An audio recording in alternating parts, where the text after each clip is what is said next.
2021 രണ്ടാം പിണറായി സർക്കാർ അധികാരത്തിൽ വന്നപ്പോൾ കൂടെയുണ്ടായിരുന്ന ഇടതുപക്ഷ ജനാധിപത്യ മുന്നണിയുടെ MLA-മാരോടും നേതാക്കളോടും അന്ന് മുഖ്യമന്ത്രിയായിരുന്ന പിണറായി വിജയൻ ഒരു കാര്യം പറഞ്ഞു.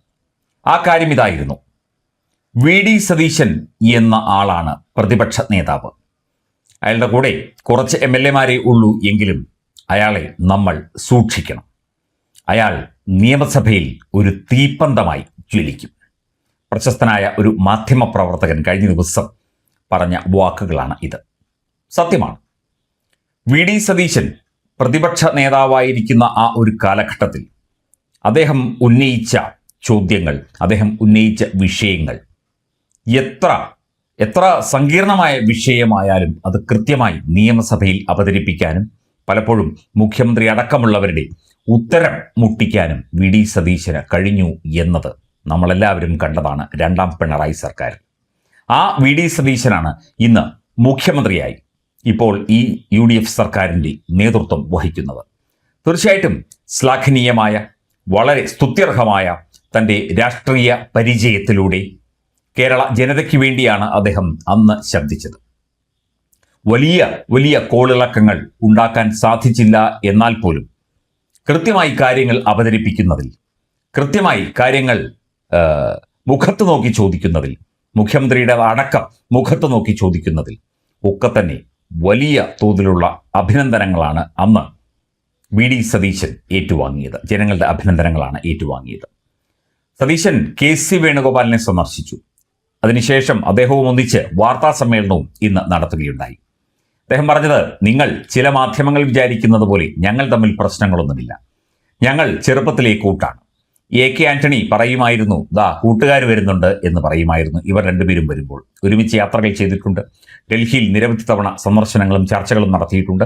AICCയുടെ ഏറ്റവും ഉയർന്ന പദവികളിൽ ഒന്ന് വഹിക്കുന്ന KC വേണുഗോപാലുമായി എല്ലാ കാര്യങ്ങളും ചർച്ച നടത്തിയിട്ട് രാഹുൽ ഗാന്ധിയുമായിട്ടും സോണിയാഗാന്ധിയുമായിട്ടുമുള്ള ലിങ്കുകളൊക്കെ തന്നെ KC വേണുഗോപാൽ വഴിയാണ്. അങ്ങനെ എല്ലാത്തിലും ഒരു ഐക്യം ഇന്ത്യൻ നാഷണൽ കോൺഗ്രസ് പാർട്ടിയിൽ ഉണ്ടായിരുന്നു. അതിനെ പലരും വളച്ചൊടിച്ചു. ഇവിടെ KC പക്ഷമെന്നും VD പക്ഷമെന്നും ചെന്നിത്തല പക്ഷമെന്നും പലരും വേർതിരിച്ച് പലതരത്തിൽ വാർത്തകൾ നൽകി. അതൊന്നും ശരിയായ നടപടിയായില്ല എന്ന് മുഖ്യമന്ത്രിയായി സ്ഥാനമേൽക്കുന്നതിന് മുൻപേ മാധ്യമങ്ങളുടെ മുഖത്ത് നോക്കി അദ്ദേഹം ചോദിച്ചു. തീർച്ചയായിട്ടും അതൊരു ഒരു ഒരു ഒരു തൻ്റെയിടത്തിൻ്റെ, ഒരു ആത്മധൈര്യത്തിൻ്റെ ലക്ഷണമാണ് അവിടെ കണ്ടത്.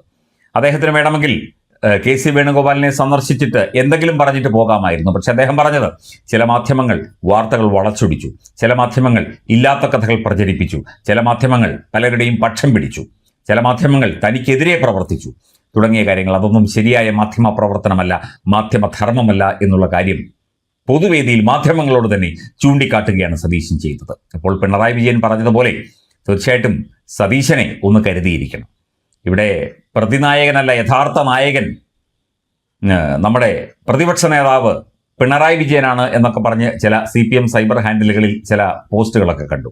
യഥാർത്ഥ നായകൻ പ്രതിനായകനായി മാറാതിരിക്കട്ടെ എന്ന് ഞങ്ങളൊക്കെ തന്നെ പറയുകയാണ്. VD സതീശൻ മുഖ്യമന്ത്രിയായി ചുമതലയേറ്റ VD സതീശനെ നിങ്ങൾ കൂടുതൽ ഭയക്കേണ്ടിയിരിക്കുന്നു. കാരണം നിങ്ങൾ ഈ 10 കൊല്ലം കാട്ടിക്കുട്ടിയ പലതും അദ്ദേഹം വലിച്ചെടുത്ത് പുറത്തിടാനുള്ള എല്ലാ സാധ്യതകളുമുണ്ട്. നിങ്ങളുടെ രക്ഷാപ്രവർത്തകരെയൊക്കെ തന്നെ പിടിച്ചുപൊക്കി അകത്തിടാനുള്ള എല്ലാ സാധ്യതകളുമുണ്ട്. നിങ്ങൾ കാണിച്ച ജനവിരുദ്ധ നയങ്ങൾ ഒക്കെ തന്നെ എടുത്ത് കുടയാനുള്ള എല്ലാ സാധ്യതയുമുണ്ട്. അപ്പോൾ പ്രതിപക്ഷ നേതാവായിരുന്ന VD സതീശനെ ഭയന്നതിനേക്കാൾ മുഖ്യമന്ത്രിയായ VD സതീശനെ പിണറായി വിജയനും കൂട്ടരും ഒന്ന് കരുതിയിരിക്കുന്നത് കൂടുതൽ നന്നായിരിക്കും. ആരുടെയും മുഖത്ത് നോക്കി തൻ്റെ ഇടത്തോടെ കാര്യങ്ങൾ പറയാൻ കെൽപ്പുള്ള ഒരു പൊതുപ്രവർത്തകനാണ്, ഒരു രാഷ്ട്രീയ പ്രവർത്തകനാണ് VD സതീശൻ എന്ന് അദ്ദേഹം തന്നെ പലപ്പോഴായി തെളിയിച്ചതാണ്. അത് ഇനി നമ്മൾ കാണാൻ പോകുന്നതേ ഉള്ളൂ.